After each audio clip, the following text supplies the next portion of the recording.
Discord has released a new feature called Timestamp. First type it time, and you should be able to see the time list. Pick any and send it. If you don't know what timestamps are, let's say, when you send a time using this feature to your friend living in abroad, it will convert to their local time. I will show you something. Now, let's say it's 11:22 a.m. in my country right now. I want to say 12 p.m. I will write the date first, and then time 12 p.m. and then click send. When your friend hovers over the message, they will see the converted time. So it's 12 p.m. in Iceland. It's 9 p.m. in Tokyo. That kind of thing. You can also write this in messages, by the way.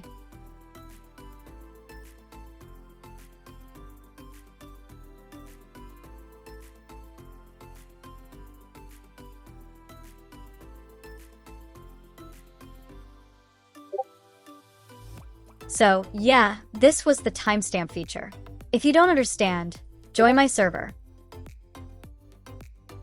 You can join my main server if you want decors and layouts. We have banners, PNGs, and all kinds of layouts that you need.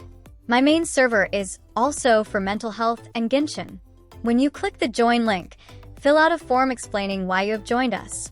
A staff will accept you.